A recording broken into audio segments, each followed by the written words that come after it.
I had just stepped off the stage with the Meridian Prize in my hands when my phone lit up again.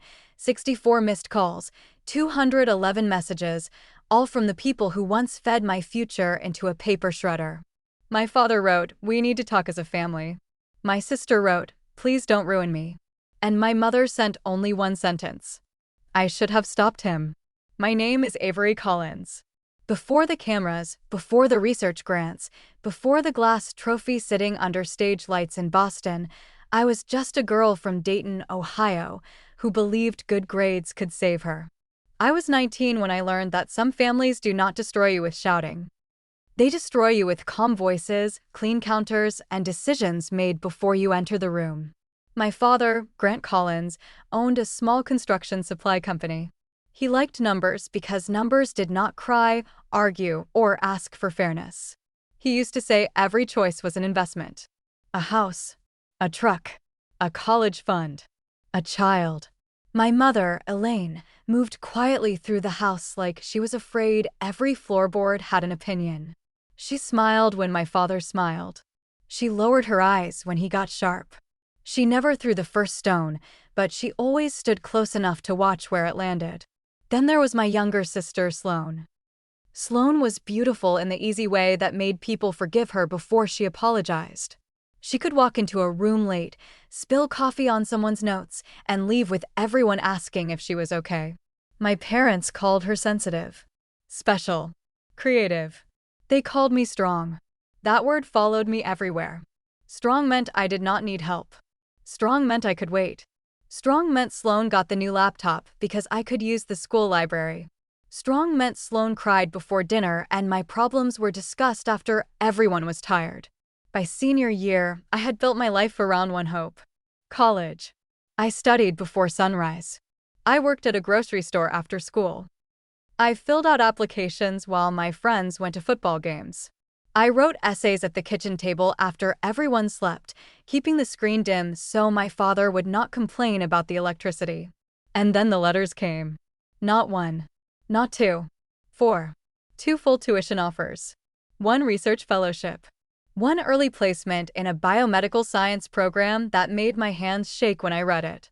I remember standing outside the mailbox, holding those envelopes against my chest, thinking, this is it. This is the door. I wanted to tell my family at dinner.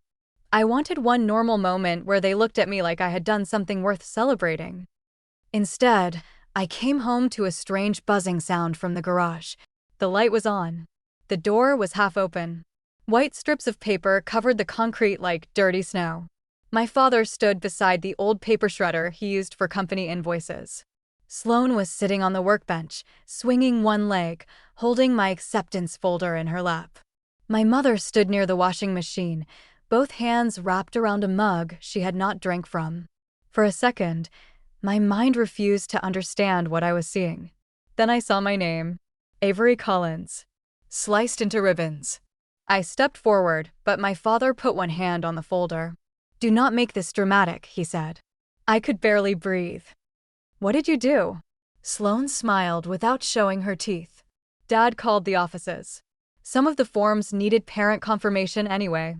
We told them you were reconsidering." "Reconsidering?" My voice cracked so hard it sounded like it belonged to someone else. My father sighed, like I had interrupted a meeting. "Sloane needs support right now. Real support.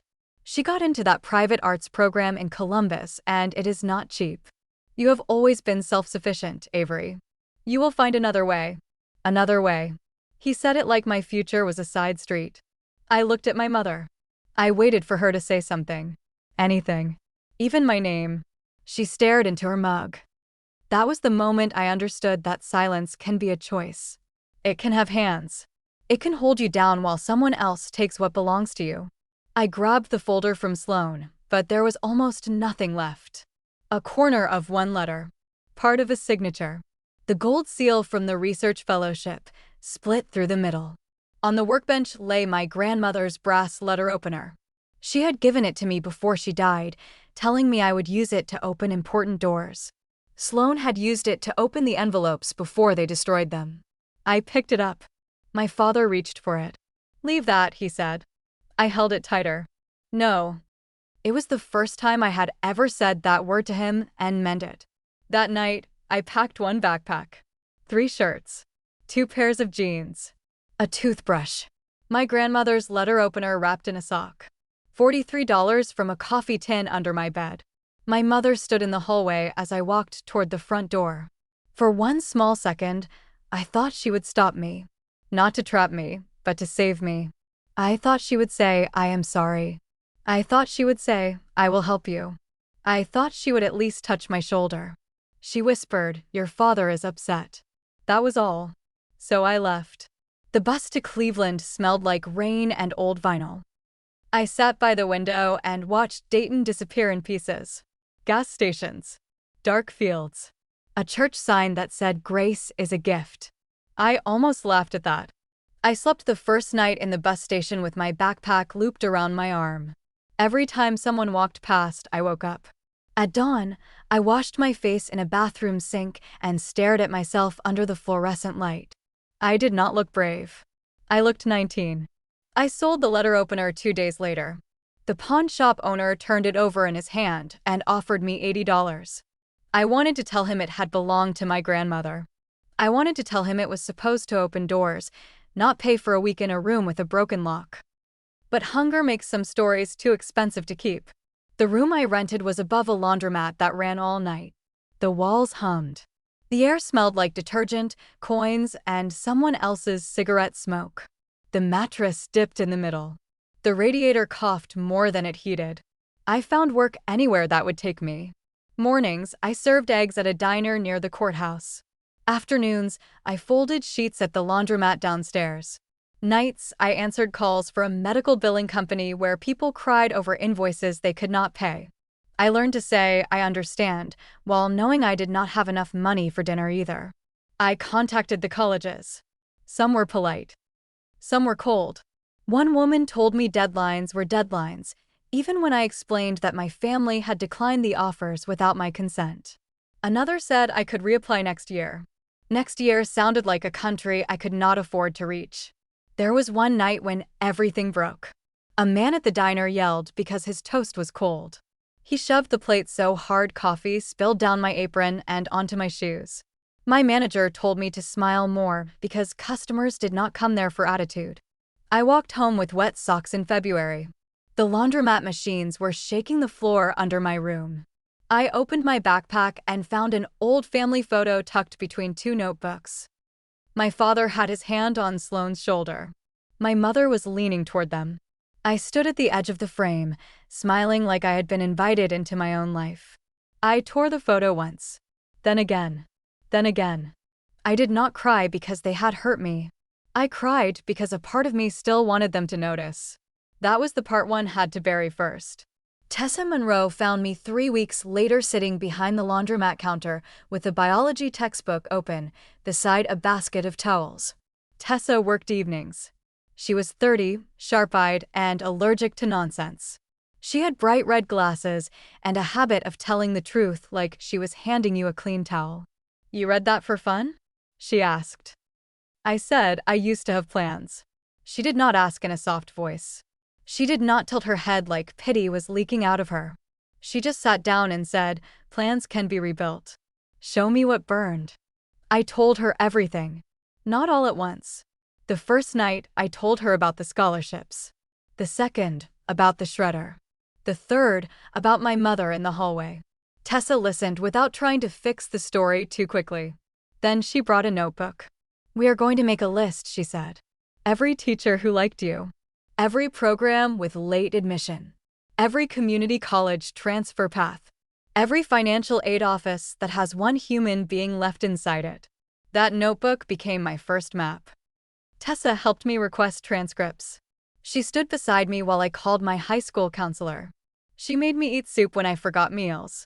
She found a community college program with a biomedical track and a partial emergency waiver. It was not glamorous. It was not the shining door I had imagined. It was a side entrance with bad lighting and a handle that stuck. But it opened. 2 years later, I transferred into a research program connected to a hospital in Boston. I was older than some students and poorer than most. I owned one blazer from a thrift store. I still flinched when someone said family contribution on a form. That was where I met Dr. Nadia Malik. She taught molecular diagnostics and had the terrifying ability to notice everything. The first paper I turned in came back covered in comments. Not praise. Questions. Arrows. Underlined sentences. At the bottom, she wrote, "You are not summarizing the research. You are arguing with it. Good. Come see me." I went to her office expecting criticism. She handed me 3 journal articles and said, "You think like someone who has had to prove herself in rooms that did not expect her to speak." I did not know what to say. She continued, "That can make you careful. It can also make you dangerous in the best way. Apply for the internal research competition." My project was on early markers for an autoimmune disorder that often went undiagnosed in young women. I chose it because I knew what it felt like to be dismissed until damage became visible. For weeks, I worked like my life was hiding inside the data. I labeled samples, built spreadsheets, read until my eyes burned, rewrote my proposal so many times that the first draft looked like it had been written by a stranger. The night before submission, Sloan found me online. I had posted one photo outside the lab. Nothing dramatic. Just me in a white coat, holding coffee, with the caption, "Long night, worth it." Sloan commented within 10 minutes. "Trying college again? Hope this one sticks." I stared at those words for too long. Then Dr. Malik emailed me at 1:12 a.m. "Do not wrestle with people who came only to pull you into the mud. Submit the work." So I did. When I won the research scholarship, I did not scream.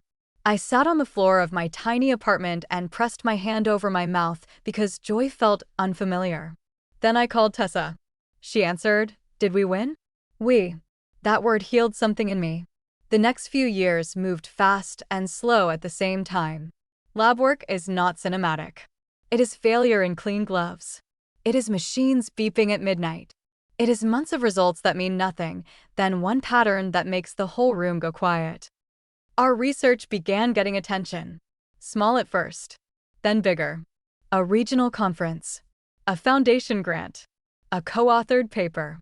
My name printed under a title I had helped build. And every time I rose, Sloan reached for a knife. The first time I saw her again, it was at a Health Foundation event in Boston.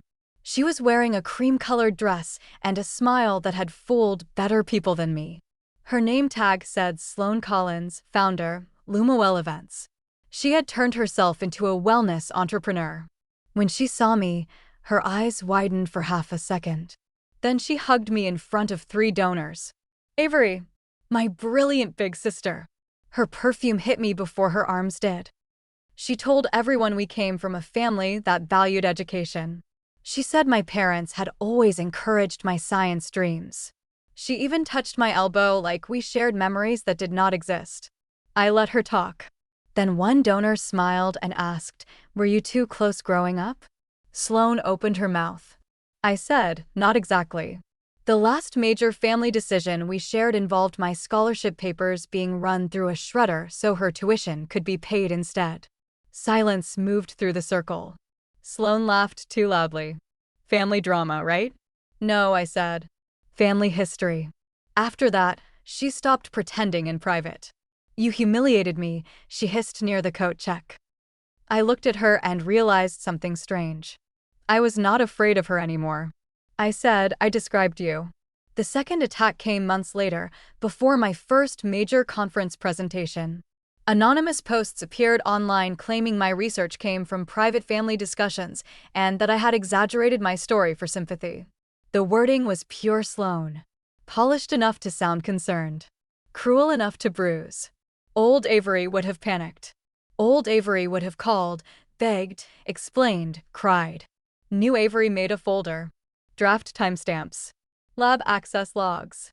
Emails with Dr. Malik. Submission records. Meeting notes. Every piece of proof had a date. Every date had a trail. Truth has one advantage over panic. It does not shake. I sent the folder to the conference ethics committee with a short statement. Dr. Malik sent her own verification. Tessa mailed me a card that said, "Evidence is a love language." The committee cleared me in 2 days. Sloan's guest access was revoked before the opening reception. When I walked onto that stage, I saw her standing outside the glass doors, arguing with a volunteer. For 1 second, our eyes met. Then I turned toward the audience and presented the work. That presentation changed my life. A venture philanthropy group funded our next trial. Hospitals began calling. Our diagnostic model helped shorten the path for patients who had spent years being told their symptoms were stress, hormones, imagination. I thought success would feel like revenge. It did not. It felt quieter. It felt like reading an email from a patient's mother who said, "We finally have an answer." That was worth more than my father's apology would have been. But my family did not apologize when the work became public. They rebranded. My father left voicemails saying he was proud, as if pride could be mailed years late and still arrive fresh. My mother sent holiday cards with no return address. Sloan posted articles about my research with captions like, "My sister has always inspired our family's wellness mission." Our family's mission. I blocked her. Then came the Meridian Prize. It was one of the largest awards in biomedical innovation, and our team received it for developing an early detection platform now used in several hospital systems. I told myself I would stay calm at the ceremony. I told myself I would thank the team, thank the patients, thank the mentors, and leave the past outside. But the past bought a ticket. 3 weeks before the ceremony, a journalist named Marin Cole called me. "Dr. Collins," she said, "I am fact-checking a profile on Lumawell Therapeutics. Are you currently serving as their scientific advisor?" I almost dropped the phone. "I am not connected to Lumawell in any way." There was a pause. "They list you in investor materials as a founding research influence." I closed my eyes. Say that again. Sloan had taken her wellness events company and turned it into a supplement startup. My father had invested heavily. Their pitch deck used my name, my field, and a vague phrase about family-developed diagnostic insight. They had not said I owned it. They had not said I approved it. They had built the lie carefully, like people who knew exactly where fraud begins and where ambiguity hides. Marin sent me the documents. There it was. Avery Collins, Meridian Prize nominee, referenced in 3 investor slides. My stomach went cold. They had not wanted me when I was hungry. They wanted me when I became useful. My lawyer sent a cease and desist. The journalist kept digging. Investors started asking questions. By the night of the Meridian reception, Lumawell was already shaking. That was why my phone would not stop. 64 missed calls. 211 messages. "Dad, we need to talk as a family." "Sloan, please don't ruin me." "Mom, I should have stopped him." I read that last one twice. Then I put the phone away and walked into the donor reception. The room was full of glass, music, and people speaking softly around expensive flowers. I had just finished thanking a group of patient advocates when I heard my father's voice. "Avery." He looked older. Smaller somehow. His suit was too tight at the shoulders. My mother stood behind him, pale and trembling. Sloan was beside them, gripping a clutch like it was keeping her upright. For a moment, none of us spoke. Then my father smiled for the room. "There she is. Our girl. Our girl." The words landed like dust. I said, "You need to leave." Sloan stepped forward.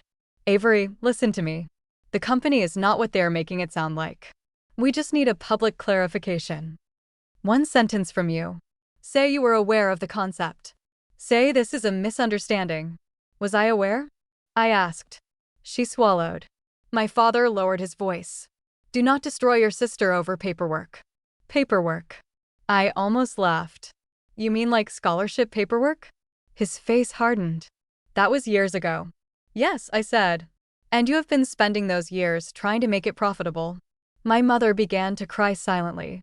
For most of my life, her tears had been a leash. If she cried, I softened. If she shook, I stopped telling the truth. If she looked small enough, I became the cruel one for naming what happened. Not this time. I looked at her and said, "You do not get to cry me back into obedience." She covered her mouth. Sloan whispered, "I am your sister." I said, "You were my sister when you sat on a workbench and watched my future turn into paper strips. You were my sister when you mocked me online. You were my sister when you put my name in investor files without asking. You do not get to become family only when consequences arrive. A Foundation host approached, calm and professional. Is everything all right, Dr. Collins? I kept my eyes on my father. It is now. Security escorted them out before dessert. The article went live 2 days later. Lumoel lost its lead investors. My father's company, already stretched from his investment, went under review by lenders. Sloan posted a tearful video about being misunderstood, then deleted it when people began comparing dates. My lawyer scheduled one final meeting. I did not want to go. Tessa said I did not have to. Dr. Malik said closure is useful only when it does not become another room where people ask you to bleed politely. But I went because I wanted to hear the truth without needing it. My father sat across from me in a gray conference room with no windows. Sloan looked like she had not slept.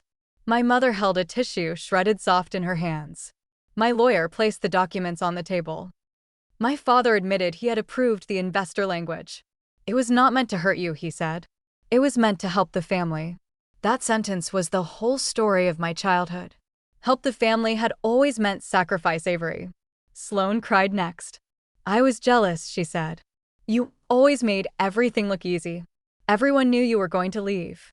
I just wanted something to be mine. I looked at her for a long time. You did not want something to be yours, I said. You wanted what was mine to disappear. She had no answer. Then my mother reached into her purse and pulled out an envelope. It was old, yellowed at the edge, folded twice. I kept this, she whispered. Inside was a copy of one scholarship letter. The research fellowship. The one with the gold seal. My hands went numb. Why? My mother's lips trembled. I thought maybe someday I could show you that it was real. Real. I stared at the letter and felt something inside me go very still. I spent years wondering if that night had been as bad as I remembered. I wondered if grief had sharpened it. If loneliness had made monsters out of ordinary people. If maybe I had been dramatic, like my father said. But there it was. Proof that my future had existed. Proof that my mother had known. I folded the letter and placed it in my bag. Then I stood. Here is what happens now, I said. You will remove my name from everything. You will issue the correction my lawyer wrote. You will never contact my lab, my team, my patients, or my sponsors again. And after today, you will not contact me unless it goes through counsel. My father looked stunned. Avery, we are still your parents. No, I said. You are the people I survived. That was the last thing I said to them in that room. 3 months later, a small package arrived at my office with no return address. Inside was my grandmother's brass letter opener. Polished. Clean. Wrapped in tissue paper. There was no note. I held it for a while, remembering the pawn shop, the bus station, the garage floor covered in strips of my name. Then I opened my desk drawer and placed it inside. Not on display. Not hidden. Just kept. Some doors are not meant to be reopened. Some apologies arrive too late to be useful. And some families only call you strong because they plan to keep asking you to carry what they refuse to face. I used to think success would mean proving them wrong. I was wrong. Success was not the prize, or the applause, or the articles with my name spelled correctly. Success was the morning I woke up and realized I no longer wanted my father to be proud of me. It was the day my mother's silence stopped sounding like my fault.